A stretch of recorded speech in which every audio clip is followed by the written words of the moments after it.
Assalamualaikum warahmatullahi wabarakatuh. Alhamdulillah,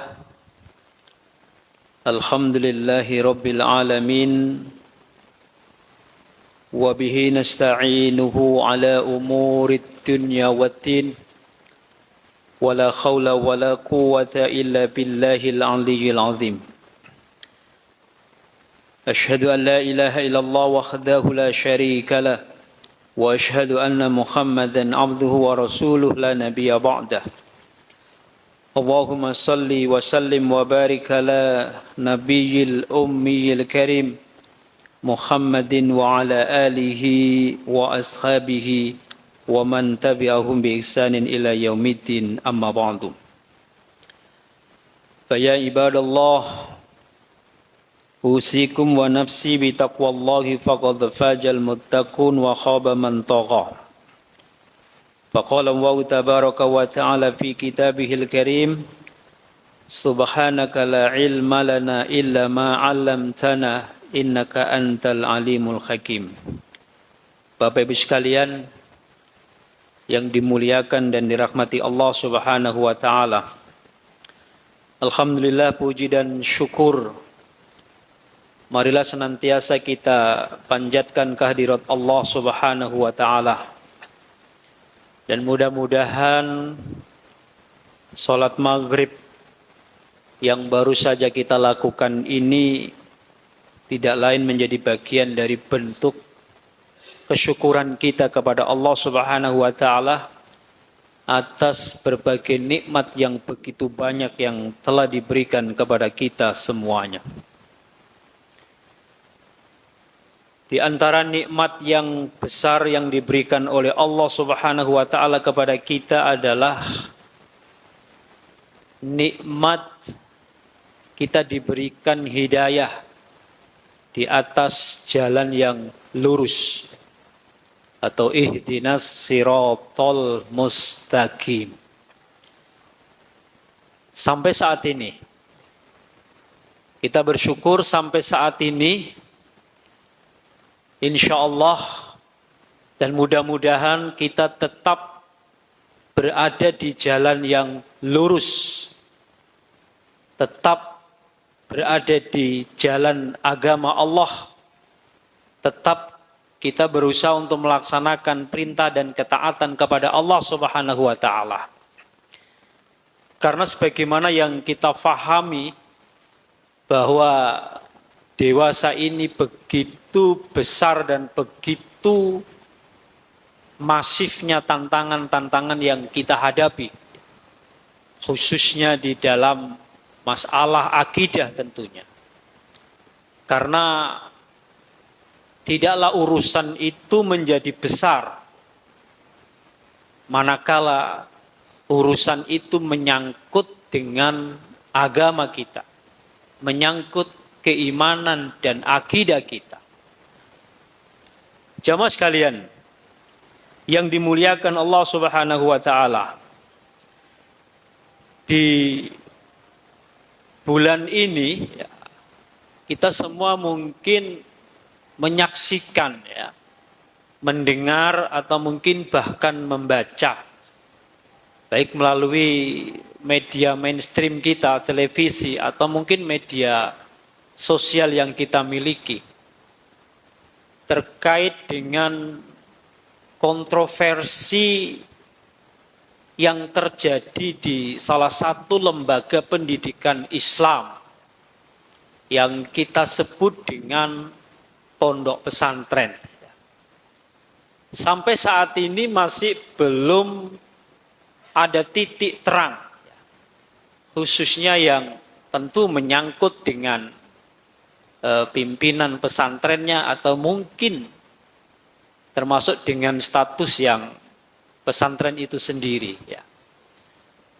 Tetapi yang ingin kita cermati dan ingin kita sampaikan di sini adalah tentang bagaimana ucapan yang dikeluarkan oleh pimpinannya tersebut Yang tentu ini kalau menurut kita menurut kita adalah keyakinan yang sungguh sangat berbeda dengan keyakinan kita.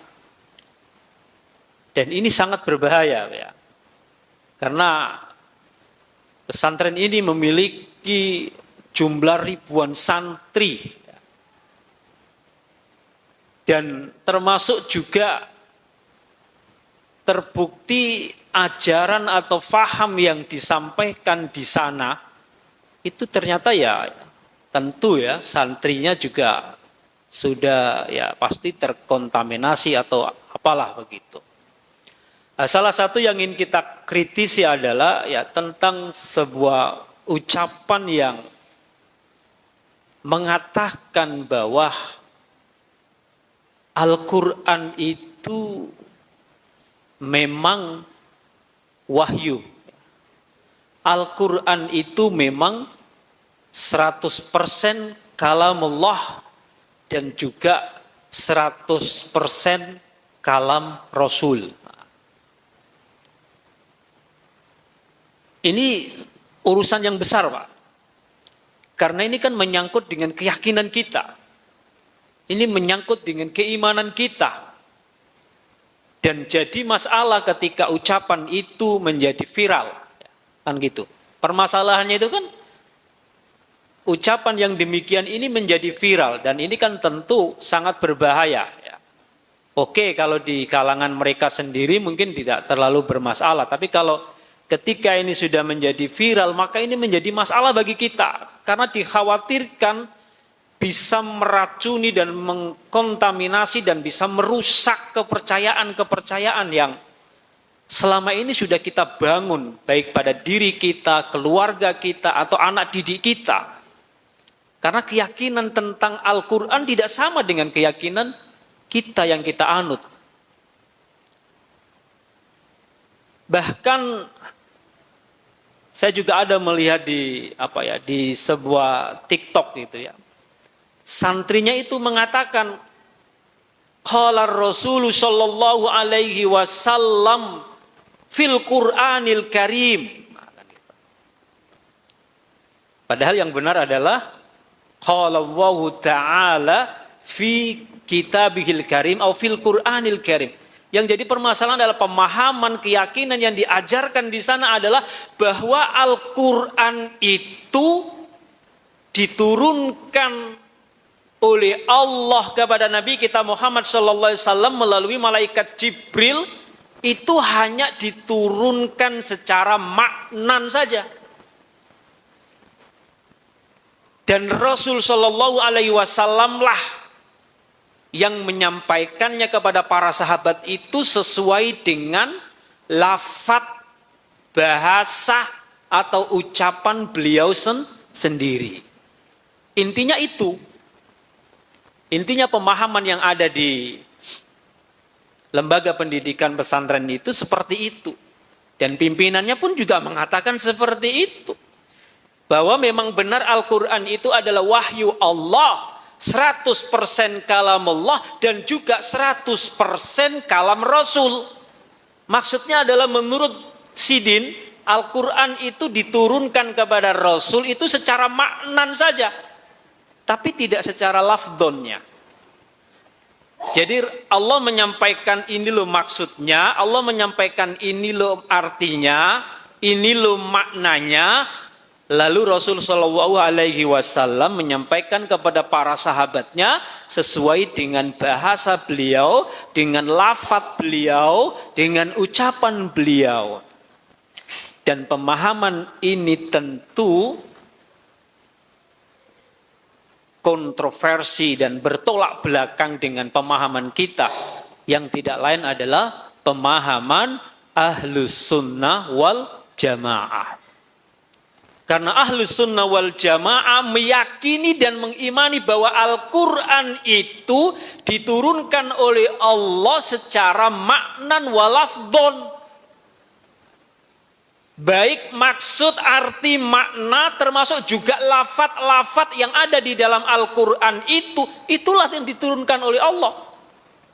Nah itu pemahaman kita itulah keyakinan kita. Makanya ulun secara pribadi ketika melihat kasus seperti itu miris. Mirisnya itu apa? Masya Allah. Begitu banyaknya anak-anak kita, generasi kita yang seharusnya mendapatkan pemahaman akidah yang benar. Tapi ternyata ribuan santri mendapatkan pemahaman akidah yang seperti itu kan sangat bahaya sekali. Belum lagi mungkin keluarga dari santri itu, belum lagi mungkin alumni-alumni yang sudah mendapatkan pemahaman tentang khususnya saja tentang bagaimana kita mengimani kitab suci Al-Quran coba itu. Ulun yakin kita semua sudah memahami, sudah mempelajari itu semua, tetapi tidak ada salahnya kita sampaikan lagi untuk melihatlah tentang bukti-bukti kebenaran bahwa Al-Quran itu diturunkan oleh Allah kepada Rasul sallallahu alaihi wasallam melalui malaikat Jibril, diturunkan secara maknan walafdhon. Bukan makna saja, tetapi maknan walafdhon, baik secara makna ataupun lafadznya. Nah, itu. Dan berbahaya sekali. Ulun kadang melihat dialog-dialog yang digelar di televisi itu. Kadang ada yang dari perguruan tinggi yang notabene-nya Islam, tetapi kok begitu getolnya mendukung, membela, bahkan mungkin mendukung pemahaman dan keyakinannya. Nah, ini satu sisi miris. Satu sisi kita bersyukur. Bersyukurnya kenapa? Untung jadi orang Muhammadiyah. Betul tidak Pak? Bapak Ibu sekalian, merasa beruntung tidak jadi orang Muhammadiyah? Beruntung Pak. Kenapa? Karena ketika kita menjadi warga persyarikatan Muhammadiyah, insya Allah pemahaman tentang agama-agama yang ditelaah, dikaji, disampaikan, lalu menjadi sebuah kesimpulan oleh ulama-ulama kita, insya Allah mendekati kebenaran. Meskipun tidak kita katakan benar 100% sombang, tetapi paling tidak adalah itu tadi, mungkin 98% sudah bagus, kan begitu. Karena seperti ini, sekali lagi, ini masalah penting. Karena ini masalah akidah, masalah keyakinan kita. Umat Islam, kita sebagai orang yang beriman, sikap kita terhadap Al-Quran yang paling utama dan pertama adalah mengimaninya. Dan ini ketika kita salah, jatuhnya kafir Pak. Coba, baru satu sisi Al-Quran saja. Bagaimana keimanan kita kepada Al-Quran? Ya tentu pertama kita imani, kita yakini bahwa Al-Quran adalah kitabullah. Yang pertama. Yang kedua kita imani dan kita yakini bahwa Al-Quran itu kalamullah. Kalau Al-Quran itu kalamullah berarti bukan makhluk. Barang siapa yang mengatakan bahwa Al-Quran itu makhluk, faqad kafara. Coba. Maka dia telah menjadi orang yang kafir. Sebagaimana firqah-firqah yang seperti firqah Jahmiyah, firqah Mu'tazilah, yang berkeyakinan bahwa Al-Quran itu adalah makhluk. Sementara kita Ahlus Sunnah wal Jamaah berkeyakinan dan berfaham bahwa Al-Quran itu adalah kitabullah. Bahwa Al-Quran itu adalah kalamullah yang diturunkan kepada Nabi secara maknan walafdhon. Jamaah sekalian yang dimuliakan Allah Subhanahu wa taala. Jadi ini sangat penting sekali. Ada sebuah hadis ketika Rasul sallallahu alaihi wasallam membicarakan tentang firqah-firqah yang selamat. Rasul sallallahu alaihi wasallam bersabda, "Iftaraqatil yahudu ala ihda wa sab'ina firqatan." Kaum Yahudi akan terpecah belah menjadi 71 firqah atau golongan. Wa iktarafatin nasara ala isnaini wa sab'ina firqatan, dan kaum Nasrani akan terpecah menjadi 72 golongan atau firqah. Wa sataftariqu hadhil ummatu ala 73 firqatan, dan umat ini, ya kita ini, umat Islam ini akan terpecah menjadi 30 golongan atau firqah, kulluha finnar, semuanya di dalam neraka, illa wahidah, kecuali satu. Nah, satu ini yang jadi permasalahan terus, masing-masing berebut. Siapakah mereka?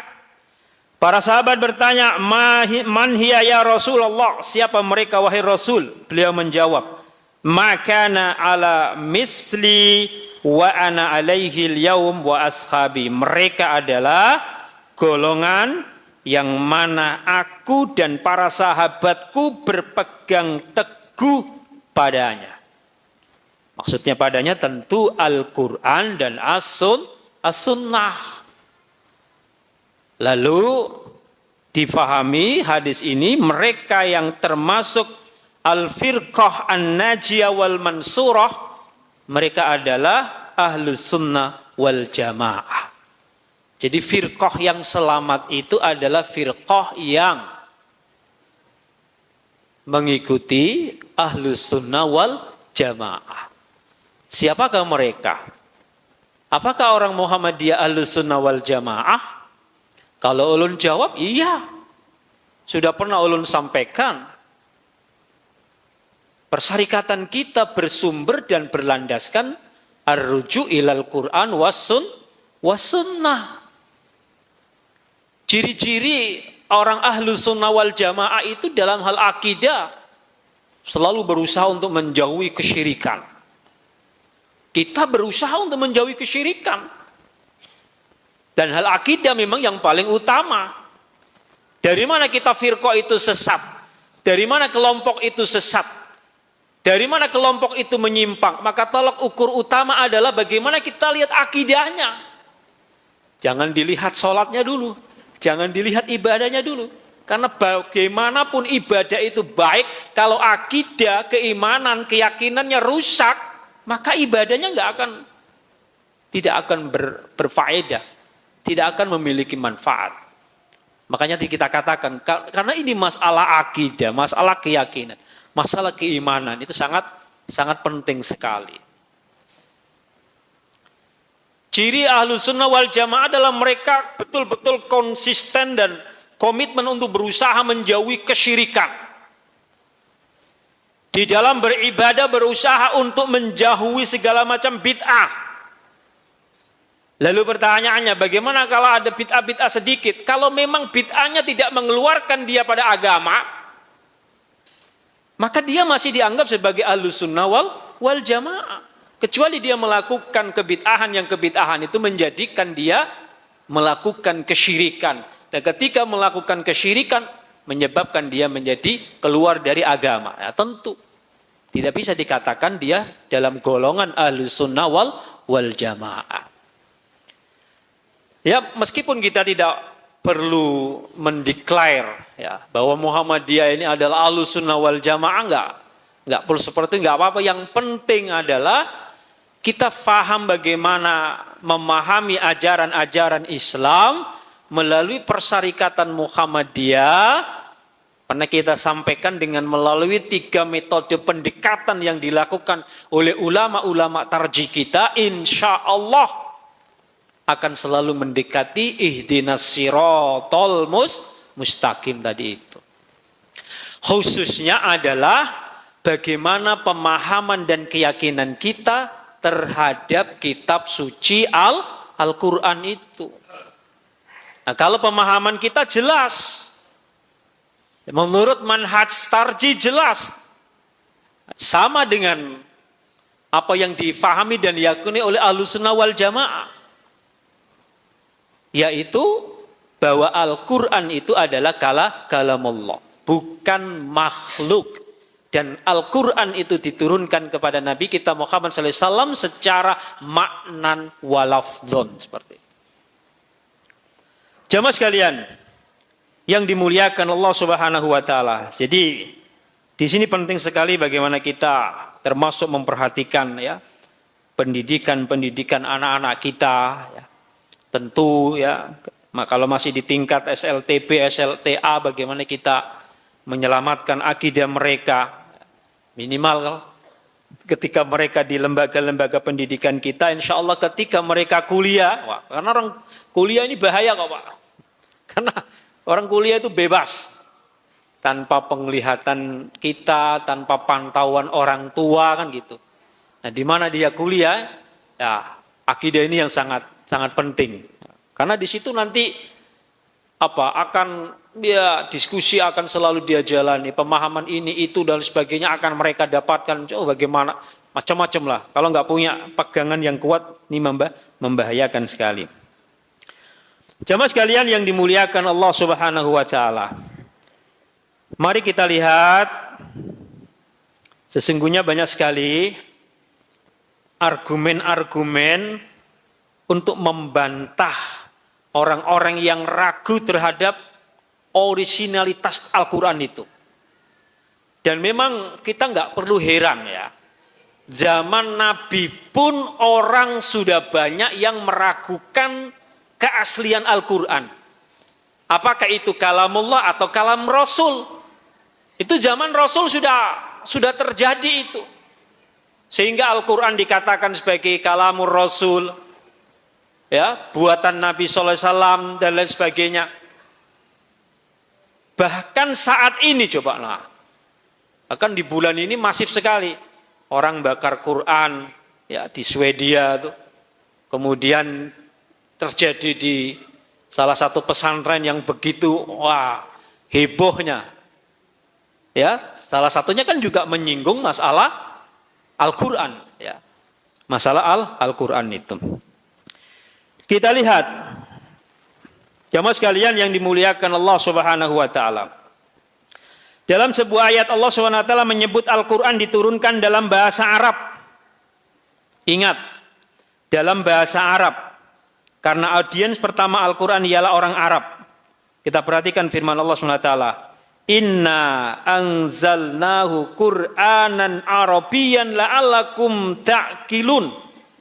Sesungguhnya kami menurunkan sebagai Al-Quran.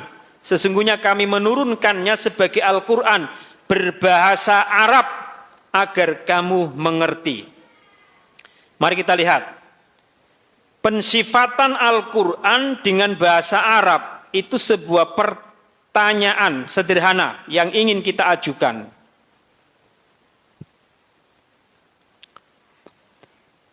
Kalau benar Al-Quran itu hanya diturunkan sebatas maknanya saja, apa mungkin dia disifati sebagai kitab berbahasa Arab?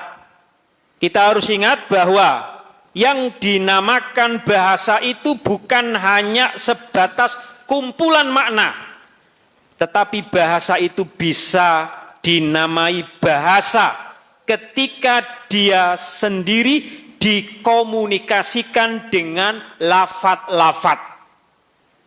Paham tidak Pak? Bisa dimengerti Kak ya? Bisa dimengerti? Ulangi. Allah berfirman, Inna anzalnahu Qur'anan Arabiyyan la'allakum ta'qilun. Sesungguhnya aku turunkan, ya, sesungguhnya kami menurunkannya Al-Quran itu dengan berbahasa Arab agar kamu mengerti. Wajar diturunkan berbahasa Arab karena memang diturunkan kepada Nabi kita yang kebetulan beliau berbangsa Arab. Tetapi yang perlu kita cermati di sini adalah, ini sangat sederhana sekali. Kalau benar Al-Quran itu hanya diturunkan sebatas maknanya saja, maksud maknanya seperti ini Pak. Allah itu ingin memerintahkan Rasul seperti ini. Ini maknanya saja. Allah menyampaikan maksudnya saja. Allah menyampaikan tujuannya saja. Cuma lafadz, ucapan, bahasa itu terserah Rasul. Itu yang difahami oleh pimpinan pesantren itu. Atau orang-orang yang seperti Mu'tazilah, Jahmiyah dan lain sebagainya, atau firqah-firqah yang sesat itu. Jadi itu maksudnya, kalau memang Al-Quran itu hanya diturunkan sebatas makna saja dan bukan lafdon, maka tentu apa mungkin dia disifati sebagai kitab berbahasa Arab? Jadi nggak mungkin. Kalau hanya sebatas makna saja, dia belum bisa disifati sebagai kitab yang berbahasa Arab. Kenapa demikian? Karena kita harus ingat, karena yang dinamakan bahasa itu bukan hanya sebatas kumpulan makna, tetapi bahasa bisa dinamai bahasa ketika dia sudah terkumpul beberapa lafadz dan dikomunikasikan dengan lafadz-lafadz yang berfungsi sebagai wadah untuk menampung makna-makna itu. Nah, ini bantahannya. Karena itu pensifatan Al-Quran dengan bahasa Arab itu, ini tulisan Profesor Salim, harusnya menjadi bukti bahwa kitab suci itu bukan hanya diturunkan secara makna, tetapi juga termasuk lafadznya.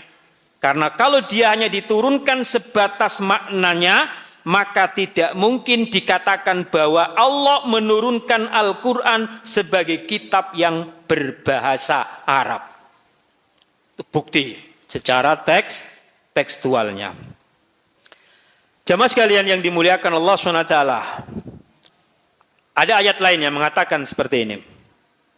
Fa'idha qara'tal Qur'ana fasta'id billah, dan apabila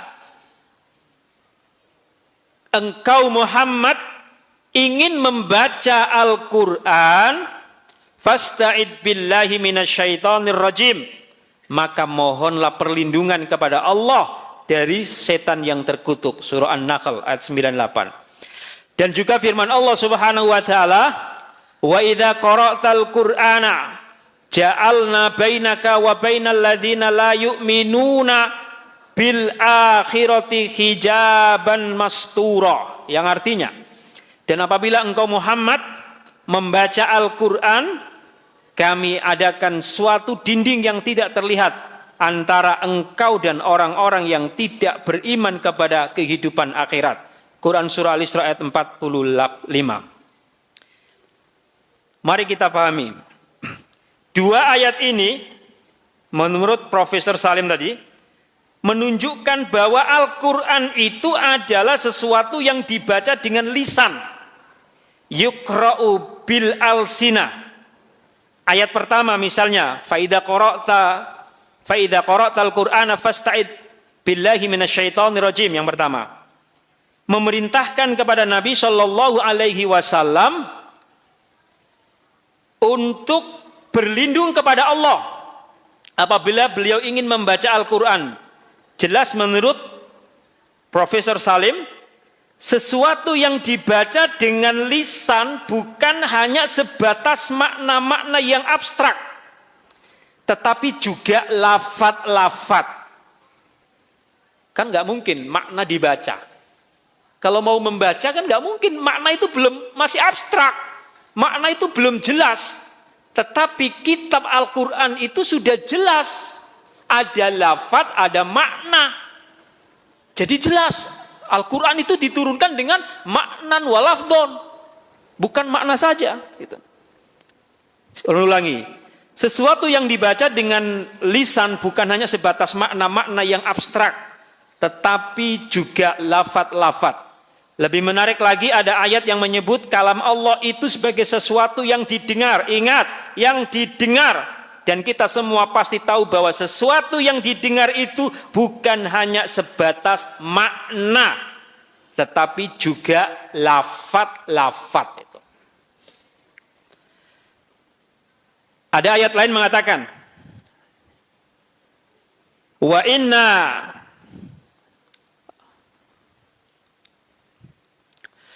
in akhadum minal musyrikina istajaraka fa'ajirhu hatta yasma'a kalahu ma'mana dzalika bi annahum qaumul la ya'lamun.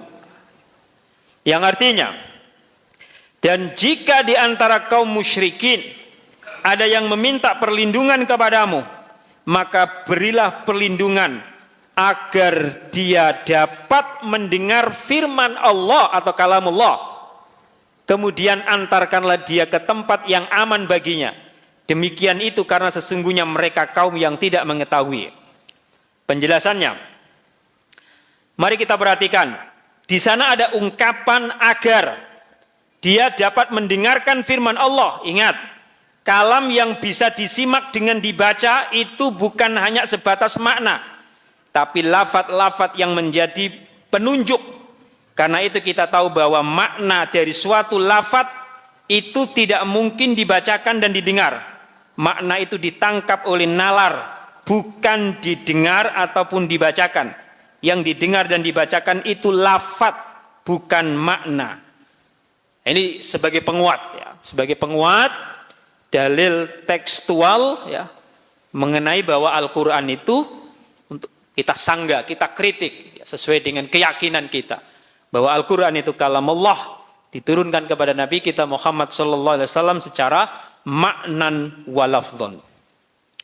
Bapak Ibu sekalian yang dimuliakan Allah Subhanahu wa taala, perlu kita tegaskan sekali lagi, jika masih ada yang bersikuku memandang bahwa kitab suci Al-Quran diturunkan hanya berdasarkan makna, lantas bagaimana kita membedakan Al-Quran dengan hadis qudsi? Jadi ada 3 wahyu Allah itu. 1 hadis nabawi, 2 hadis qudsi, 3 kitab suci Al-Quran. Kita semua sudah tahu perbedaannya. Kalau ada yang memiliki pemahaman dan keyakinan bahwa Al-Quran itu hanya diturunkan secara makna, kemudian lafadznya dari Rasul SAW, lalu apa bedanya Al-Quran dengan hadis qudsi? Sementara keyakinan dan pemahaman kita bahwa hadis qudsi itu adalah wahyu Allah yang disampaikan kepada Nabi, tetapi lafadznya dari Nabi Shallallahu Alaihi Wasallam. Makanya kalau secara nalar kita bandingkan, Pak, antara hadis Nabi dengan kalamullah itu sangat beda, Pak. Gaya bahasanya sangat berbeda. Al-Quran salah satu kemukjizatnya adalah dilihat dari gaya bahasanya. Tidak ada kitab manapun yang bisa menandingi gaya bahasa Al-Quran itu. Balaghahnya, sistematis susunannya, kefasihannya, tidak ada. Coba pian baca bahasa hadis dengan Al-Quran, beda, Pak. Beda.